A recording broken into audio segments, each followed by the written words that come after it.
वैष्णो देवी माता और भक्त गिरधर की अद्भुत कथा। प्रस्तावना।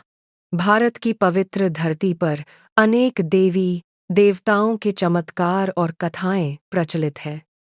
इन्हीं में से एक अत्यंत प्रसिद्ध तीर्थ है माता वैष्णो देवी का दरबार, जम्मू कश्मीर के त्रिकूट पर्वत पर स्थित यह धाम करोड़ों भक्तों की आस्था का केंद्र है। यहाँ आने वाला हर भक्त माता के दर्शन कर अपनी मनोकामना पूर्ण होने की आशा करता है। माता वैष्णो देवी की महिमा इतनी महान है कि जिसने भी सच्चे मन से माता को पुकारा, उसकी सहायता अवश्य हुई। ऐसी ही एक अद्भुत कथा है भक्त गिरधर की, जिसने कठिन परिस्थितियों में माता का स्मरण किया और माता ने स्वयं उसकी रक्षा की। यह कथा केवल एक भक्त और देवी की नहीं, बल्कि श्रद्धा, विश्वास और भक्ति की शक्ति की कहानी है। भाग 1। माता वैष्णो देवी का अवतार। बहुत समय पहले पृथ्वी पर अधर्म बढ़ गया था। दुष्ट शक्तियां लोगों को परेशान कर रही थीं। तब भगवान विष्णु, भगवान शिव और ब्रह्मा ने मिलकर एक दिव्य शक्ति को पृथ्वी पर भेजने का निर्णय लिया।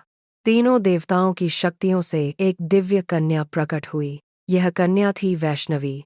उसके चेहरे पर अद्भुत तेज था और उसके शरीर से दिव्य प्रकाश निकल रहा था।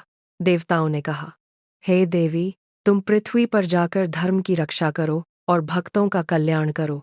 देवी ने आज्ञा स्वीकार की और पृथ्वी पर जन्म लिया। भाग 2। वैष्णवी का बचपन। वैष्णवी बचपन से ही अत्यंत तेजस्वी और दयालु थीं। उन्हें साधु, संतों की सेवा करना और भगवान का नाम लेना बहुत प्रिय था। वे प्रतिदिन तपस्या करतीं और लोगों की सहायता करतीं।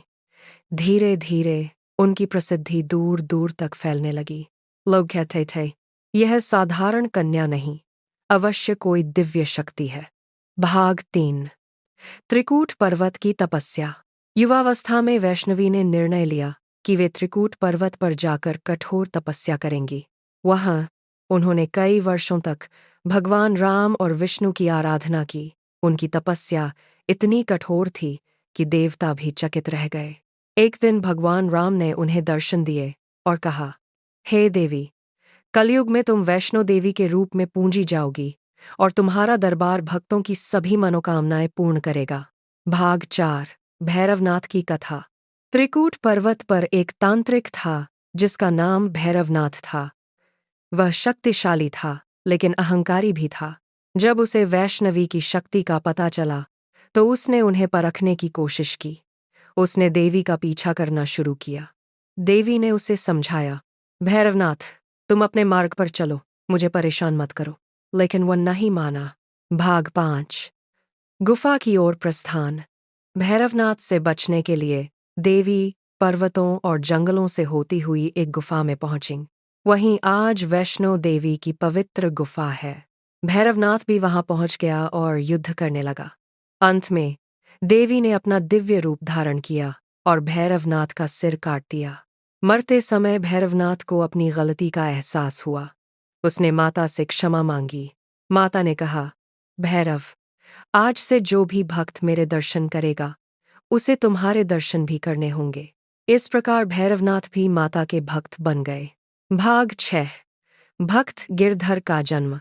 कई वर्षों बाद एक छोटे से गांव में एक गरीब परिवार रहता था। उस परिवार में एक लड़का पैदा हुआ जिसका नाम रखा गया गिरधर। गिरधर बचपन से ही बहुत भक्ति भाव वाला था।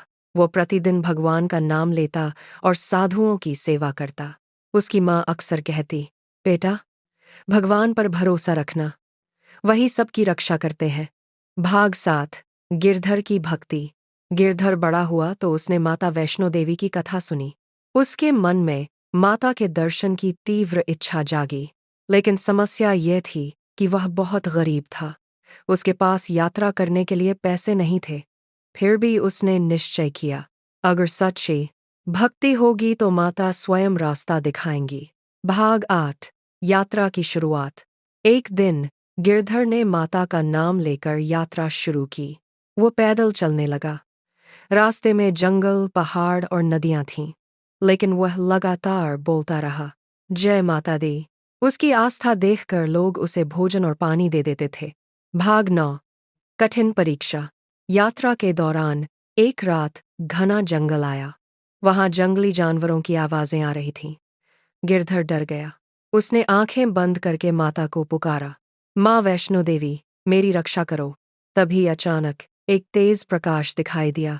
एक साधु वहां प्रकट हुए और बोले, डरो मत बेटा, मैं तुम्हें सुरक्षित रास्ता दिखाता हूँ।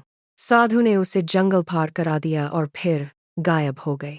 गिरधर समझ गया कि ये स्वयं माता का चमत्कार था। भाग 10। माता का दर्शन।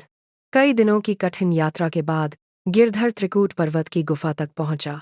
वह थका हुआ था, लेकिन उसका मन खुशी से भर गया। जब उसने गुफा में प्रवेश किया तो वहां 3 पिंडियां चमक रही थीं। वह रो पड़ा और बोला, माँ, मैं आपके दर्शन के लिए बहुत दूर से आया हूँ। तभी गुफा में दिव्य प्रकाश फैल गया। माता वैष्णो देवी प्रकट हुईं। भाग 11। माता का आशीर्वाद। माता ने मुस्कुराकर कहा, गिरधर, तुम्हारी भक्ति ने मुझे प्रसन्न कर दिया है। गिरधर ने हाथ जोड़कर कहा, माँ, मुझे कुछ नहीं चाहिए, बस आपकी कृपा बनी रहे। माता ने उसे आशीर्वाद दिया, तुम्हारा जीवन सुख और समृद्धि से भर जाएगा और तुम्हारा नाम मेरे भक्तों में लिया जाएगा। भाग 12। गिरधर का जीवन। गिरधर गांव वापस लौटा। कुछ समय बाद उसका जीवन बदलने लगा। उसकी गरीबी दूर हो गई और वो लोगों की सहायता करने लगा। उसने अपने गांव में माता वैष्णो देवी का मंदिर बनवाया। वहां रोज भजन कीर्तन होने लगा। भाग 13। गिरधर की प्रसिद्धि। धीरे धीरे गिरधर की कथा दूर दूर तक फैल गई। लोग कहते, जिसने भी सच्चे मन से माता को पुकारा, उसकी मदद अवश्य होती है। गिरधर का जीवन भक्तों के लिए प्रेरणा बन गया। कथा से शिक्षा। इस कथा से हमें कई महत्वपूर्ण बातें सीखने को मिलती हैं। सच्ची भक्ति कभी व्यर्थ नहीं जाती। भगवान हमेशा अपने भक्तों की रक्षा करते हैं। कठिन परिस्थितियों में भी विश्वास नहीं खोना चाहिए। माता वैष्णो देवी अपने भक्तों की मनोकामना पूरी करती